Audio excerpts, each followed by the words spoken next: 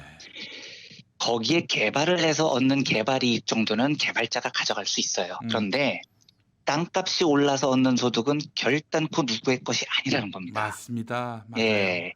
게다가 이게 2대 3대째 상속이 됐다면 이건 진짜 그야말로 그 집안의 것이라고 보기 어려운 거죠. 그래서 저는 뭐 김 PD님 계시지만 특히 기독교인들이라면 네네. 부동산 불로소득이 경기를 일으켜야 됩니다. 그래요. 예, 예. 교회가 부동산으로 장사하고 자빠져 있으면 저는 이분들 나중에 천국 가서 하나님 어떻게 보려고 그러는지 그럴 진짜 걱정하지 마세요. 궁금해요. 네, 그 걱정하지 못 가나요? 마세요. 천국 안 가니까. 못 못 가니까. 가니까요. 네. 아, 그러면 명쾌해지죠. 예. 한번 생각을 해보시기 바랍니다. 음. 땅은 하나님이 준 자연이에요. 근데 건방지게 피조물인 인간들이 하나님이 만드신 걸 이건 네 거, 이건 내 거 이러면서 돈 벌고 앉아 있다는 게 말이 되냐고요. 네. 제가 하나님이라면 이걸 보면 저 새끼들이 진짜 쳐돌았나 이런 생각이 들 것 같다니까요. 또 한 가지 말씀드렸듯이 천연자원으로 형성된 자본소득, 당연히 중요한 기본소득의 재원입니다. 네.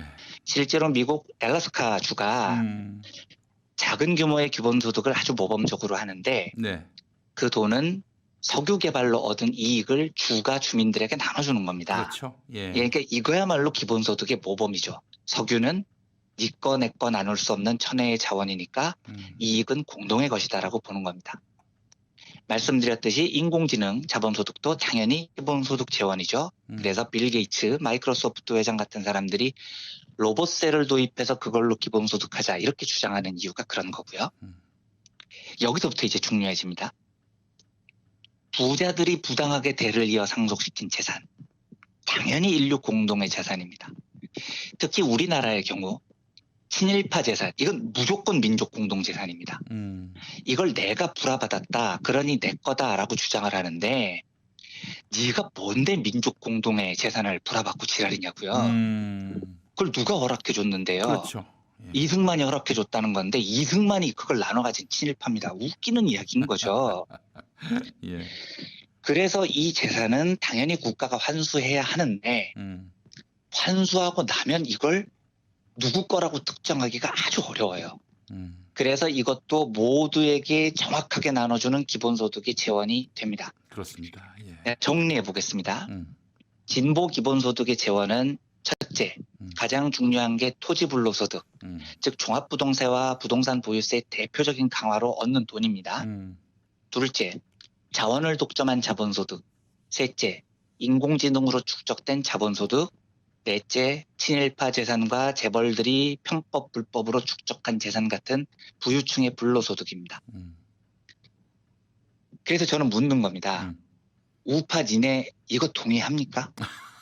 예? 종부세, 토지세 강화, 예. 재벌들의 편법 상속 재산 과세, 친일파 재산 압류, 인공지능 자본소득 과세 강화 동의하냐고요.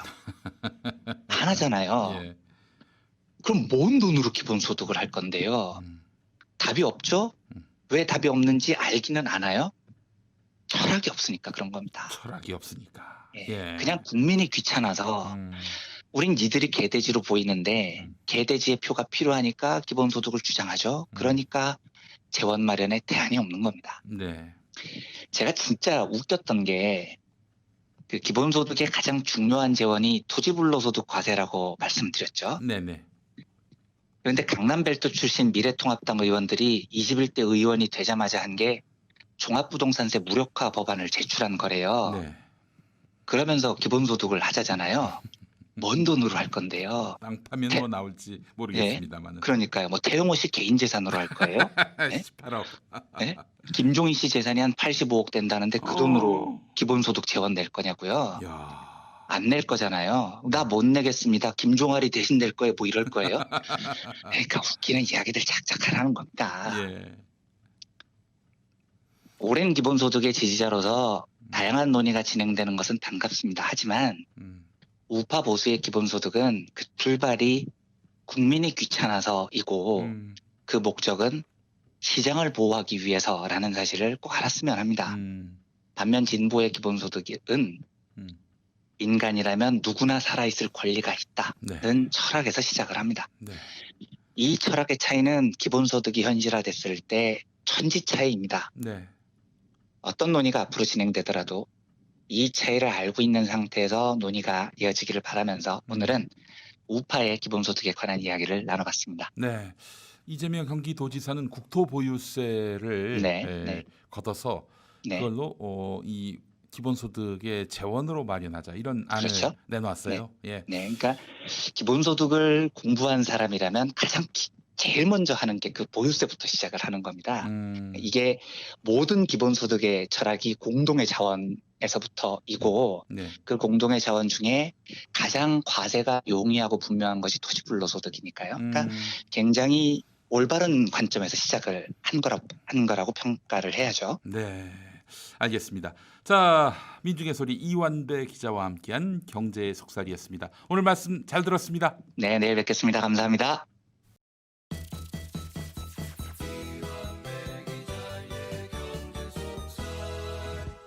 민중의 소리 이완배 기자 만나겠습니다. 이완배 기자님. 네, 안녕하십니까? 네.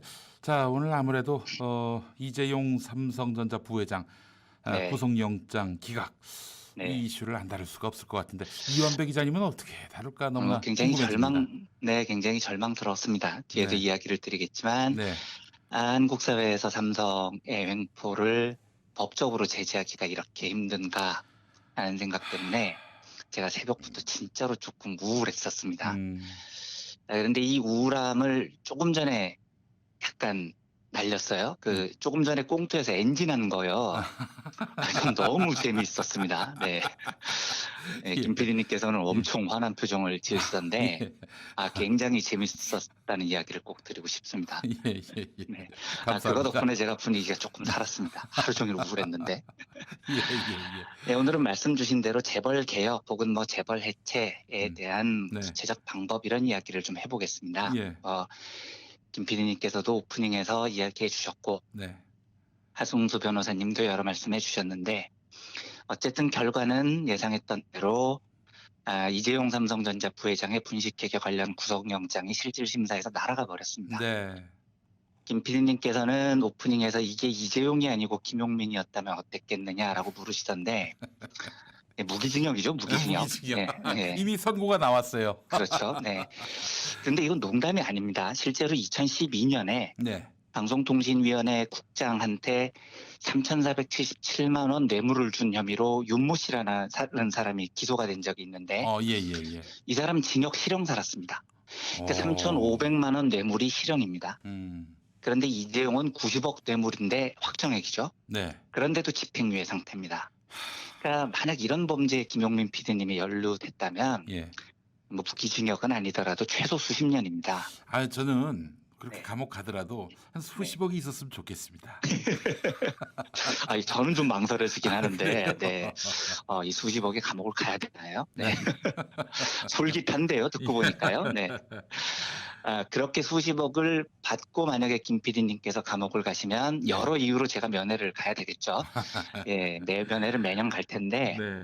20 몇 년 동안 면회를 가야 한다고 생각하면 너무 끔찍한 겁니다. 그러네요. 예, 그러니까 다시 한번 강조하지만 한국의 사법은 절대 공평하지 않습니다. 네.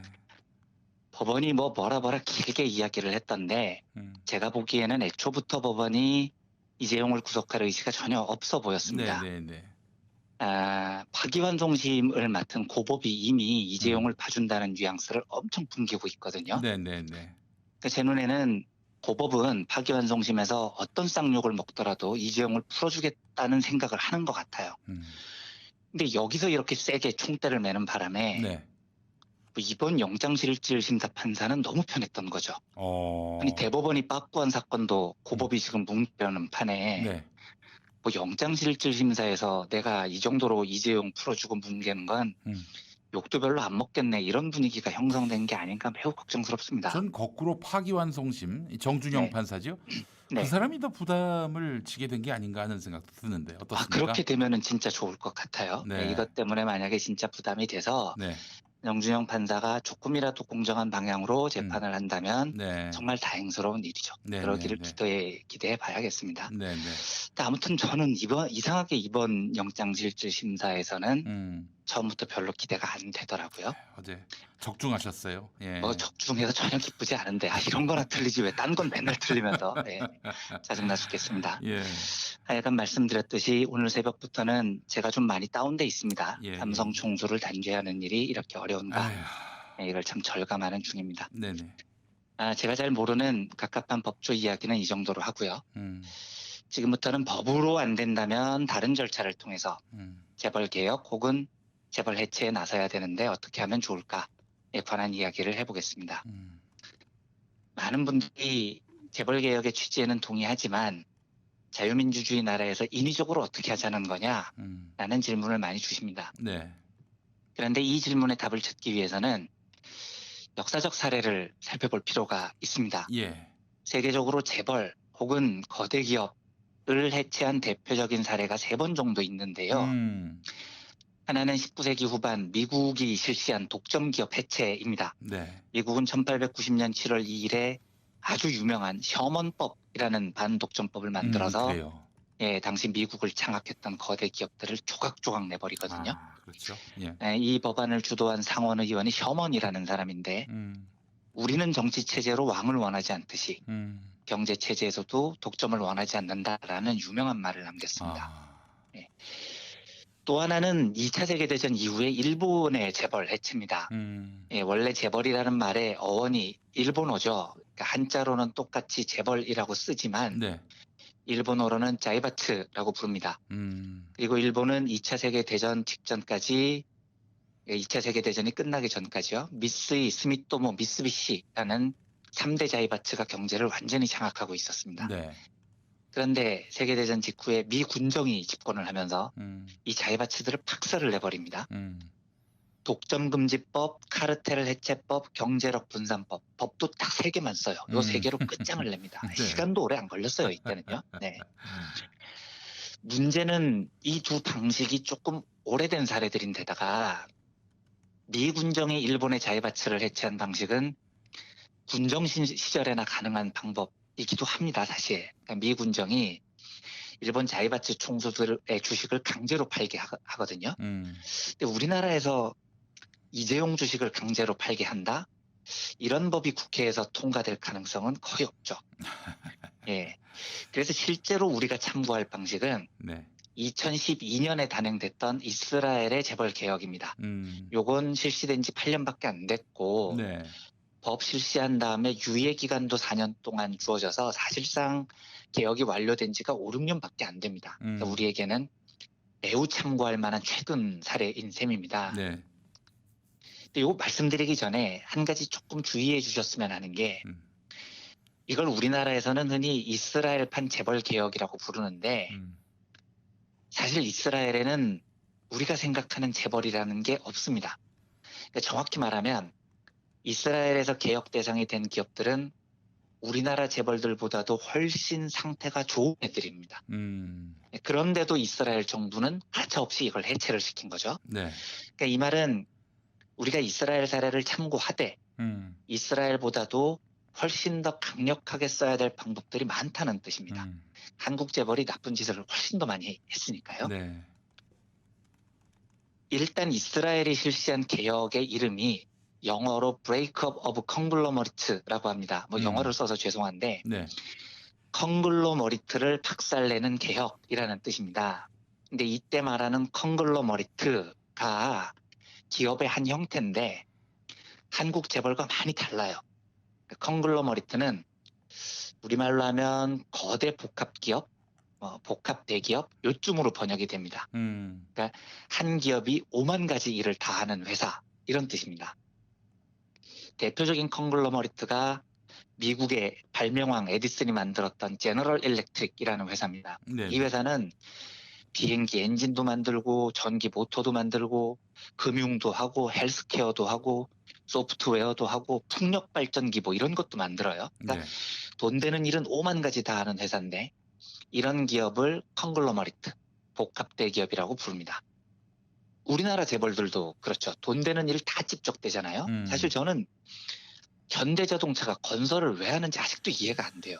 그 네. 한전 부지에다가 지금 네. 얼마의 돈을 쏟아붓습니까? 10조를 쏟았죠. 부지를 하는데. 예. 네. 거기다가 이제 뭘 짓는데도 아마 뭐 현대에서 짓는지는 잘 모르겠지만 얘네들 하여튼 건설을 굉장히 크게 가지고 있습니다. 그 딸인가 얘기는 또 무슨 커피 브랜드 그 사업도 그것도 있고 예. 광고 회사도 있고요. 하여튼 별의별 걸 다 해요. 예. 예. 아니 그 자동차나 잘 만들지 이런 걸 왜 글쎄 하고 앉아 있냐는 겁니다. 예. 심지어 현대차 얘들은 증권도 합니다. 아, 증권도 합니까? 예, 현대차 증권이라고 있어요. 아. 그러면 삼성도요. 여기가 전자회사냐 금융회사냐 얘들은 전자도 하고 금융도 하죠. 그런데 IT 소프트웨어도 하고 바이오도 합니다. 보험도 하고 배도 만들어요. 네. 호텔도 하고 심지어 경호업도 하잖아요. 얘네들은 전형적인 컨글로머리트 짓을 하고 있는 겁니다. 네. 그런데 왜 한국 재벌을 단순한 컨글로머리트라고 부르지 않느냐? 서양의 컨글로머리트는 세습을 안 합니다. 그러니까 서구 사람들 개념에는 이렇게 여러 가지 일을 하는 기업이 있다면 너무 많은 일을 하니까 네. 당연히 여러 전문가들이 나눠서 경영을 만드는 거죠. 반대로 서구에도 세습하는 기업들이 있습니다. 그런데 이런 기업들은 한 가지 일만 해요. 니네 가문이 그쪽 분야의 전문가일 테니까 세습을 하겠지. 그러면 그 일은 뭐 니네 가문이 알아서 했다. 이렇게 허용하는 겁니다. 그런데 수십 가지 일을 컨글로머리트처럼 하는데 한국 재벌처럼 이걸 한 가문이 3대, 4대 세습하는 건 없는 거죠. 이런 개념이요. 네. 좀 돌아왔는데 본론을 하겠습니다. 그래서 2012년 실시된 이스라엘의 개혁은 엄밀히 말하면 재벌 개혁이 아니고 컨글로머리트 개혁입니다. 2012년 이스라엘을 장악한 컨글로머리트들은 아직 세습을 안 한 상태였거든요. 세습을 하려고 했어요. 이대로요. 그래서 당시 이스라엘에서는 야, 쟤들이 진짜 한국 재벌처럼 되려고 하는구나. 무소불위의 권력을 몇 대째 세습하려고 하는구나라는 공포가 엄청나게 확산이 됐습니다. 당시 이스라엘에서는 IDB, 비노, 델렉 뭐 이런 이름의 6개 컨글로머리트가 완전히 장악을 하고 있었는데 실태가 어느 정도였냐면 이스라엘 언론에 이런 표현이 나옵니다. 최근 교회에 아파트 한 채를 마련한 이스라엘의 일반 가정을 예로 들어보자. 이 집과 이웃집들 모두 같은 대기업에서 지은 것이고 보험이나 휴대폰과 인터넷 서비스도 다 같은 회사가 제공한다. 냉장고에는 역시 같은 회사가 운영하는 슈퍼마켓에서 사온 제품들로 가득 차 있다. 옷장에 들어있는 옷들이나 구두도 같은 회사에 속하는 상점들에서 구입한 것이다. 이 집에서 보는 신문도 재테크를 위해 이용하는 금융업체도 다 같은 컨글로머리트의 계열사다. 아버지는 이스라엘 최대의 화학 공장에서 일하고 어머니는 신생 바이오텍 기업에서 일한다. 그런데 이 회사들도 같은 컨글로머리트 소유다. 이렇게 돼 있습니다. 우리 이야기죠. 레미안 아파트에서 살면서 제일모직에서 판 옷을 입고 삼성전자 TV를 보는데 핸드폰은 갤럭시입니다. 자동차 보험은 삼성 화재예요. 도난방지 시스템은 S1이고 휴가는 호텔 신라로 갑니다. 물론 이 제품들이 삼성이 아니고 LG, 자동차는 현대, 통신사는 SK로 교체될 수 있지만 민중들의 삶이 5대 재벌에 장악됐다는 건 똑같은 거죠. 네. 당시 이스라엘 6대 컨글로머리트의 매출이 GDP에서 차지하는 비중이 25%였습니다. 이게 너무 높다고 이스라엘이 공포에 질린 겁니다. 근데 우리나라는 5대 재벌이 차지하는 GDP 매출 비중이 50%가 넘어요. 이스라엘보다 갑절입니다. 아무튼 이스라엘은 이 상태에서도 과감한 컨글로머리트 개혁에 나섰고 철저한 금산 분리, 지배구조 투명화, 일감 몰아주기 금지, 그리고 기타 등등 한 7가지가 더 있는데 몇 가지 법적 수단을 사용해서 6대 컨글로머리트를 진짜로 깔끔하게 정리를 해버립니다. 이 말은 우리도 몇 가지 제도만 정확하게 활용하면, 즉 이스라엘만큼만 하면 거대 재벌의 영향력을 압도적으로 줄일 수 있다는 거죠. 예를 들어서 금산 분리. 네. 지금 우리나라에 있는 겁니다. 금융과 산업을 분리하자는 거죠. 이 원칙만 제대로 지켜도 삼성하고 한화는 그룹을 거의 반으로 쪼개야 됩니다. 이 금산 분리 원칙이라는 게 그룹 안에 금융과 제조가 섞여 있으면 안 된다는 건데 네. 삼성은 삼성생명, 삼성화재 같은 금융업과 삼성전자 같은 제조업이 막 섞여 있거든요. 맞습니다. 예. 예, 하나도 마찬가지고요. 그러니까 네. 우린 지금 있는 금산분리 원칙만 지켜도 이재용의 힘을 반으로 쪼갤 수 있습니다. 그러니까 한마디로 얘기해서 금융이 제조와 섞이면은 네. 금융에서 얼마든지 그렇죠. 돈을 조달할 수 있기 때문에 네. 쥐꼴리는 대로 그냥 사업 펼칠 수 있는 것이고, 그렇죠. 뭐 이른바 문어발식 확장도 가능하고, 그렇죠. 그래서 기업이 산으로 갈 수 있다, 이런 얘기인 거죠. 그렇죠. 그러다가 예. 망하면 문제인 게 금융에서 지원한 돈이 네 돈이 아니거든요. 그렇죠. 고객 돈이잖아요. 그렇습니다. 예. 이 고객 돈을 이재용 지시 한마디를 지원해서는 안 된다는 거고 실제로 이런 일이 한국 재벌에서 비일비재했습니다. 네. 예전에 현대그룹 망할 때 현대증권에서 고객들 맡긴 돈으로 다른 회사들 살린다고 주가 조작하고 막 그랬거든요. 그러니까 다 망해버리는 거죠. 그래서 금산분리 원칙을 지키라는 건데 네. 지금 삼성은 대놓고 법을 위반한 상태라는 겁니다. 여기에 우리에게는 한 장의 히든 카드가 더 있습니다. 이스라엘 컨글로머리트는 세습을 하지 않았기 때문에 세습 과정에 불법이 없었습니다. 그런데 우리는 있어요. 그래서 우리가 쓸 수 있는 카드 중에 리코법이라는 법이 있습니다. 우리말로 하면 부당이익 환수법 정도인데 예, 이 법은 1970년에 미국이 마피아 소탕하려고 만든 법입니다. 내용은 범죄 집단이나 기업이 자기가 모은 재산의 적법성을 증명하지 못하면 국가가 그 이익을 몰수할 수 있는 겁니다. 이거 지금 실제로 미국에 있는 연방법입니다. 그러니까 만약 우리나라에서도 국회에서 이런 법을 만들 수만 있다면 지금 이재용은 박근혜에게 뇌물을 준 사실이 확정입니다. 집행유예인 거지 무죄가 아니잖아요. 그렇죠. 그러니까 지금 확정된 죄만으로도 대통령에게 뇌물을 줘서 얻은 부당이익은 전부 국가가 환수할 수 있습니다. 일감 몰아주기로 얻은 재산 당연히 부당이익입니다. 아까 꽁트에서 삼성 SDS BW 유죄 판결도 이야기해 주시던데 여기서 부당이익만 환수해도 이재용한테 3조를 더 거둘 수가 있습니다. 아, 그래요? 예, 에버랜드를 이용한 편법증이요. 여기서 한 6조 거둘 수 있습니다. 그러니까 이런 법만 만들 수 있다면 이재용 재산은 탈탈 다 털리는 겁니다. 야, 씨, 무슨 빨갱이 같은 소리야? 라고 말하지 말아 주십시오. 예. 이 법은 미국에 있는 법입니다. 미국에도 있는 법이야. 예, 지금도 존재해요. 그러니까 이것만 되면 이재용의 영향력은 10분의 1로 줄일 수 있는 거죠. 마지막으로 하나만 더 추가하겠습니다. 이스라엘은 6대 컨글로머리트가 국가 경제를 좌우하다시피 했는데 어떻게 이렇게 단호한 개혁을 할 수 있었을까요? 정경유착이 없었을 리 없고 6대 복합 대기업의 반발도 엄청났을 거잖아요. 이 개혁이 2013년 말에 의회에서 경쟁 촉진 및 경제적 집중 억제 법안이라는 법안이 만장일치로 통과가 되면서 시작이 됩니다. 근데 이게 중요합니다. 의회가 먼저 복합 대기업 해체를 위한 법을 무려 만장일치로 밀어붙였다는 겁니다. 의회에서 한 표의 반대도 없었습니다. 그러면 왜 의회가 만장일치로 이런 일을 했을까요? 이 법이 제정되기 2년 전에 2011년 7월에 이스라엘에서 건국 이래 최대 규모의 민중 시위가 벌어집니다. 주제가 뭐냐? 불평등이에요. 그러니까 이 나라라고 불평등이 없었겠냐고요. 신자유주의인데다가 6대 컨글로머리트가 2대 세습을 준비하고 있는 나라였으니까요. 이 민중들이 빡쳐가지고 2010년 7월부터 텔아비브 중심가에서 6주 동안 무려 30만 명이 텐트를 치고 시위를 벌였습니다.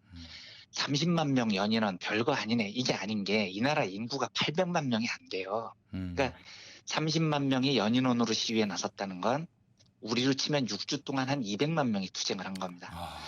예, 이 시위가 매우 거셌고 이 영향으로 이듬해 총선이 열렸는데 총선 후보들이 다 표 얻느라고 당선시켜 주시면 컨글로머리트 해체하고 불평등 완화할게요.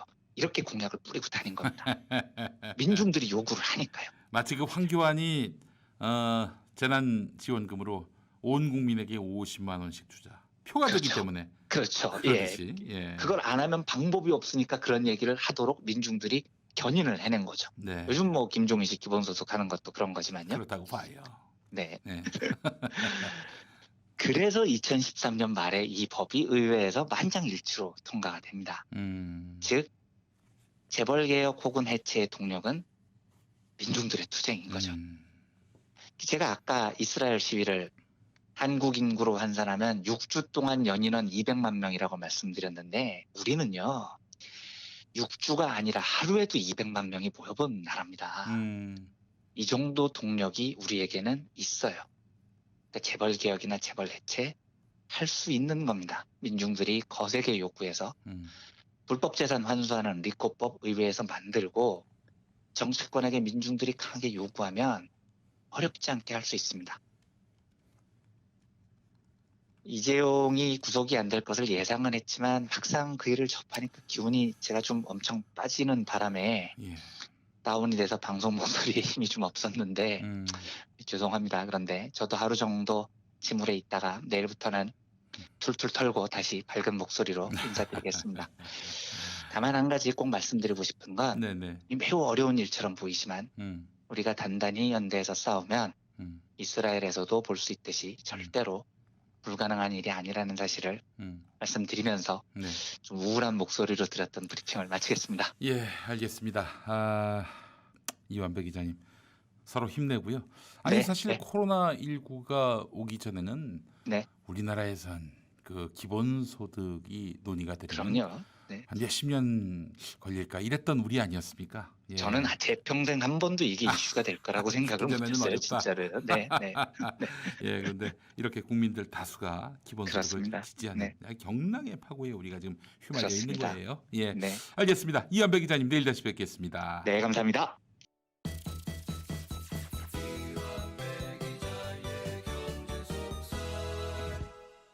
민중의 소리 이완배 기자 함께하겠습니다. 이완배 기자님. 네, 안녕하십니까? 네, 자 우리 이완배 기자님과 또 함께하는 시간인데 어떤 이야기 나눠볼까요?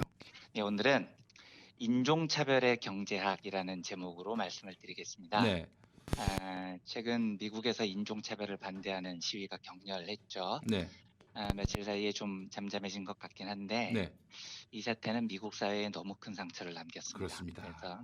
그래서 오늘은 경제학이 인종차별 문제를 어떻게 바라보는지에 대한 시각을 소개해 드릴까 합니다. 요 이야기 하기 전에 웃긴 이야기 하나 드리면 최근 워싱턴 포스트 팩트체크 팀이 책을 한 권 냈는데 네. 내용이 아주 재밌습니다. 예, 물론 이 책이 아직 나온 게 아니어서 그 소개글만 제가 본 건데요. 네네. 책 제목이 도널드 트럼프가 가한 진실에 대한 공격, 대통령의 허위 주장과 거짓말들 이렇게 돼 있어요. 네네네. 그러니까 이 신문 팩트체크 팀이 확인을 해보니 트럼프가 지금까지 한 거짓말이 무려 16,241건이었다는 겁니다. 네. 예, 네, 이것도 책 원고를 탈고할 당시 기준이고 예, 5월 29일 기준으로는 19,127건이래요. 1년이 365일이고 트럼프가 취임한 지 대략 3년 반 정도라고 보면 1,300일이 좀 안 되는데 네, 거짓말이 19,127건이면 하루에 15개씩 개소리를 했다는 뜻입니다.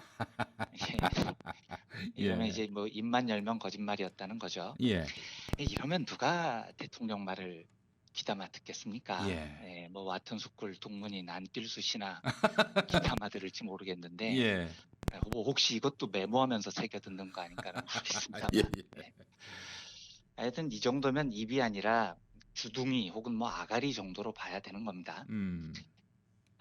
제가 이 뉴스를 보고 진짜 미국 기자들은 기자할 맛 안 나겠다 싶었습니다. 우리는 대통령이나 권력자가 거짓말을 하면 그것만으로도 엄청난 사건이잖아요. 네네네. 그래서 대통령 발언 하나하나를 거짓이 있는지 검토하고 거짓이 있으면 단독 붙여서 대서특필하고 그럽니다. 네. 그런데 미국은 대통령이 하루에 15개씩 거짓말을 해요. 그리고 기자들이 아무리 단독 이러고 조져도 끄떡도 안 합니다. 기억하실지 모르겠지만 3월에도 트럼프가 한국 서울은 인구가 3,800만 명이다 뭐 이런 헛소리를 한 적이 있었거든요. 서울 인구가. 네. 근데 그것도 그냥 말한 게 아니고 네. 내가 한국에 대해서 잘 아는데 서울 인구가 3,800만 명이야 뭐 이런 소리를 너무 자신 있게 합니다. 이러니까 이 나라 기자들이 얼마나 힘 빠지겠습니까? 뭘 쓰면 상대가 반성하고 고치는 맛이 있어야 기자를 하는 보람이 있는 건데 여기 뭐 끄떡도 안 하는 거죠. 기자가 부장님 제가 트럼프 대통령 거짓말을 찾아냈습니다 이렇게 보고를 하면 그게 뭐 야 어제도 했고 그제도 했고 1시간 전에도 했고 2시간 전에도 했어 뭐 이런 반응이 나오는 겁니다. 참말을 찾는 게 더 빠를 수 있겠네요. 그렇죠. 그러니까 사실 생각을 해보면 우리가 살아가면서 거짓말을 안 할 수는 없죠. 다 하는데 아무리 그래도 하루에 15개 거짓말 하기가 진짜 쉽지 않거든요. 근데 미국 대통령이 전 세계 사람들이 다 보는 트위터나 공식 성명에서 대놓고 거짓말을 15개씩 한다는 건 진짜 대단한 겁니다. 어떤 의미에서는 이 사람은 진짜 진심으로 난놈인 것 같아요. 네. 여담은 이만하고 본론으로 들어오겠습니다. 네. 미국에 인종차별이 있느냐? 음. 너무나 당연히 있습니다. 네. 그런데 주류 경제학은 이 인종차별 문제를 매우 대수롭지 않게 봅니다. 이 말은 경제학이 인종차별이 괜찮다 이렇게 본다는 뜻이 아니고요. 네. 인종차별 문제 또한 시장에 맡기면 굉장히 쉽게 해결이 된다 이렇게 본다는 뜻입니다. 그러니까 이 사람들은 지독한 시장 만능주의자들이어서 시장이 인종차별도 깨끗이 해결해 줄 거라고 믿는 거죠. 네. 대표적인 경제학자가 게리 베커라는 사람인데 1992년 노벨 경제학상을 받았습니다. 네. 이 사람이 젊었을 때 인종차별에 대해서 논문을 쓴 적이 있습니다. 내용이 뭐냐면 시장 경제가 발달한 사회에서는 인종차별이 있을 수 없다는 겁니다. 네. 왜냐하면 논리가 자본가 입장에서 보기에 내가 돈을 많이 벌 방법은 싼 가격으로 노동자들을 고용하는 건데 지금 자본가 앞에 흑인과 백인 두 노동자 후보가 있어요. 그리고 그 사회가 인종을 차별하는 사회여서 흑인 월급은 100만 원이고 백인 월급은 한 500만 원으로 비싸게 책정이 된 겁니다. 이러면 자본가가 누굴 고용하겠냐는 거죠. 자본가는 오로지 돈과 이윤만 추구하는 합리적인 존재이기 때문에 노동자 피부색이 검건 하얗건 상관이 없다는 겁니다. 그래서 당연히 싸게 부릴 수 있는 흑인들을 더 많이 고용한다는 거죠. 이러다 보면 백인들은 일자리가 부족해져서 임금이 계속 깎이고요. 네. 반면에 자본가들이 많이 찾는 흑인들은 몸값이 계속 높아집니다. 너도 나도 싼 임금의 흑인들을 고용하려고 할 테니까요. 그래서 여기서 시장의 수요 공급 원리가 작동해서 일정 시간이 지나면 자연스럽게 흑인과 백인의 임금이 같아진다는 겁니다. 차별이란 있을 수 없다는 거죠. 이 논문을 베커가 젊었을 때 쓰고 엄청 뿌듯해했대요. 와, 내가 이렇게 훌륭한 걸 발견하다니 뭐 이러면서요. 근데 이 논문을 발표하니까 학계 반응이 쎄하더랍니다. 뭔 개소리야 뭐 이런 반응이었다는 거죠. 그래서 베커가 당시를 회고하기를 그때만 해도 경제학이 거대한 이야기만 하고 자빠질 시대여서 나의 이 훌륭한 연구를 알아보지 못했다 이런 식으로 회고를 합니다. 네. 제가 이거 보고 얼마나 웃겼냐면 시장이 제대로 작동하면 인종차별은 절대 벌어지지 않는다. 이 논문이 왜 학계에서 외면받았을 것 같습니까? 당시 경제학이 베커의 위대한 연구를 못 알아봐서 그런 걸까요? 웃기는 소리입니다. 네. 왜 외면받았느냐? 말도 안 되는 헛소리니까 외면을 받았죠. 지금도 유명한 그레고리 맹큐 같은 주류 경제학자들이 베커의 연구를 이렇게 경제학 교과서에 버젓이 실어놓고 원칙적으로 시장 경제가 발달한 자본주의 사회에서는 인종차별이 있을 수 없다 뭐 이런 헛소리들을 하는데 네. 한심한 겁니다. 당신들이 그러고 사니까 경제학이 세상을 해석 못한다고 오만 욕을 지금 다 쳐먹고 있는 거죠. 이게 바로 주류 경제학의 치명적인 약점 중 하나인데요. 이 사람들은 세상을 안 봅니다. 그냥 자기 책상 위에서 그래프 몇 개 그려놓고 세상을 해석했다고 착각을 합니다. 그런데 경제학은 수학이 아니거든요. 인간이 모여 사는 복잡한 세상을 해석해야 제대로 된 학문입니다. 왜 시장이 가장 발달한 미국에서조차 21세기 백주 대낮에 백인 경찰이 흑인을 죽이고 이것 때문에 전국이 진동할 정도로 시위가 벌어질까요? 인종차별은 현실적인 통치의 문제이기 때문입니다. 그리고 이건 자본주의 출범 이후 지배자들이 단 한 번도 벌인 적이 없는 유구한 역사를 가지고 있는 통치의 기술입니다. 네. 그러니까 베커가 이야기하듯이 월급 얼마 더 주고 덜 주고 이런 문제가 아닌 겁니다. 차별은 통치의 정당성하고 사실 매우 큰 관련이 있어요. 네. 그러니까 예를 들면 세계를 지배하는 월가의 자본가들이 세계를 통치할 정당성이 있느냐? 없거든요. 네. 미국 월가 자본가들은 망할 위기에 처했을 때마다 국민 세금으로 구제를 받았던 자들이라고요. 그러니까 국민 은혜로 살아남은 자들이 내가 국민 위해서 군림하면서 지배할 테야. 이게 말이 안 되죠. 네. 겸손하게 국민에게 봉사해도 모자랄 판에. 음. 그런데도 얘네들은 지독하게 군림을 하고 착취를 합니다. 당연히 지배의 정당성이 없습니다. 이제 그러면 사람들이 가만 안 있는 거죠. 월가를 해체하라 시위 같은 게 당연히 벌어집니다. 그리고 이 시위는 민중들이 단결하고 연대할수록 강해집니다. 그러면 지배자들 입장에서는 이 시위를 누그러뜨려야 되는데 어떻게 하느냐? 민중들을 쪼개서 통치하는 게 가장 유력한 방법입니다. 이걸 분할 통치, 뭐 영어로 divide and rule이라고 부르는데 매우 유명한 통치 방식입니다. 예. 그러니까 우리나라도요. 왜 정규직 노동자와 비정규직 노동자들을 쪼갤까요? 이걸 뭐 논리적으로 설명하는데 고용 유연성이 어쩌고 효율이 어쩌고 이러는데 전 웃기는 이야기라고 생각을 합니다. 실제로 비정규직 노동자 쓴다고 재벌들이 엄청난 이윤을 챙기느냐? 장기적으로 돌려보잖아요. 오히려 기업에 손해가 나는 경우가 더 많아요. 그러니까 이윤을 챙기는 건 중간 브로커들이나 도급업체 사장들이 챙기는 겁니다. 그럼 이제 궁금해지잖아요. 그걸 왜 하냐고요. 이렇게 해야 노동자들이 쪼개지기 때문입니다. 예, 이렇게 쪼개야 정규직들이 비정규직들을 꺼려하게 되죠. 쟤들이 내 밥그릇 뺏지 않을까 이러면서요. 비정규직들은 정규직들이 내 자리를 빼앗았다고 생각을 합니다. 이렇게 노동자들끼리 분열이 돼야 자본이 손쉽게 우리들을 통제하는 그렇죠. 거죠. 예. 네. 그래서 1992년 무려 노벨 경제학상까지 수상한 게리 베커 선생님. 시장에 맡기면 자본가들이 이윤을 추구하기 위해서 더 싼 노동자를 찾기 때문에 인종차별이 없어진다고 말씀하셨죠. 현실이 그런지를 봐주십시오. 물론 이분이 그 2014년에 돌아가셔서 네. 예, 지금 현실은 볼 수 없겠지만 2014년까지는 세상에 인종차별이 있었는지 없었는지 확인할 수 있었을 거 아닙니까? 네네네. 시장이 극도로 발달했던 미국에서 2014년에 인종차별이 없었습니까? 예, 그러면 지금 이 사태는 왜 벌어진 건데요? 예. 우리나라만 해도 비정규직 노동자가 산더미처럼 쌓여 있고 월급이 정규직에 비해서 훨씬 낮습니다. 그러면 베커 선생님 논리대로라면 자본가들이 비정규직 노동자만 싼 맛에 계속 고용하려고 들어서 수요가 늘어나면 비정규직 노동자들의 파워가 세지고 임금이 올라가고 처우가 개선되냐고요. 웃기는 이야기잖아요.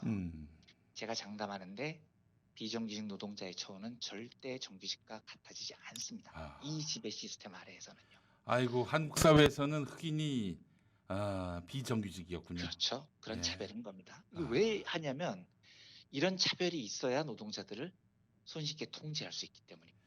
저는 그래서 네. 여담입니다만은 네. 기본소득을 반대하는 이유도 네. 바로 이런 차별이 작동되기 어려우니까 네.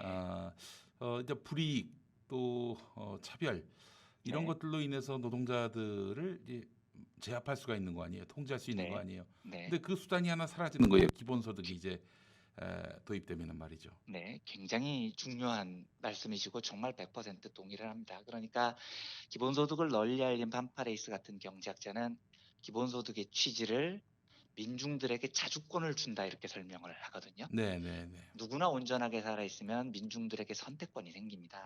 선택권이 생기는 사람들은 분열하지 않습니다. 네. 내 삶이 바빠지지 않으니까요. 그래서 기본소득은 사실 민중들의 연대에도 굉장히 중요한 무기가 되는데 보수 우파가 이걸 반대하는 중요한 이유 중에 하나가 당연히 그런 게 있는 거죠. 민중들에게 자주권이 생기면 민중들의 선택의 권리가 넓어지고 그러면 연대하게 되고 그러면 통제할 수 없어지니까요. 다른 관점에서 이 문제를 하나 더 살펴보겠습니다. 산업예비군이라는 용어가 있습니다. 이건 칼 마르크스가 가장 먼저 사용한 용어인데 어려운 말이 아니고요. 일을 하고 싶은데 일자리가 없어서 쉬고 있는 사람을 뜻합니다. 그러니까 우리말로 하면 그냥 실업자죠.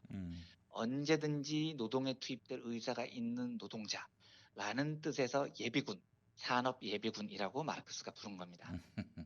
다만 시장주의자들은 시장이 효율적이니까 효율적으로 굴러가기만 하면 실업자는 나올 수 없다 이렇게 봅니다. 헛소리를 하는 거고요. 마르크스는 어떻게 보냐면 산업예비군은 구조적으로 반드시 늘 존재한다라고 생각을 합니다. 그런데 어느 쪽 말이 맞냐? 우리가 보다시피 이 사회에는 산업예비군이 늘 있죠. 그러니까 자본주의 역사상 단 한순간도 산업예비군이 없었던 적이 없었습니다.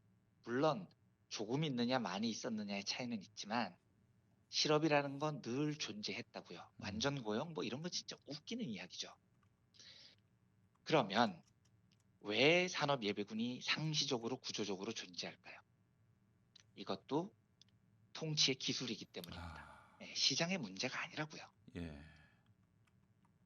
이 사회에는 누구나 하기 싫어하는 3D 업종이라는 게 있습니다. 예를 들면 새벽마다 거리를 치워주시는 환경미화 노동자분들, 정화조를 치우는 노동자분들, 택배를 하는 노동자분들, 건설 현장에서 목숨을 걸고 일하는 노동자분들, 이런 분들입니다.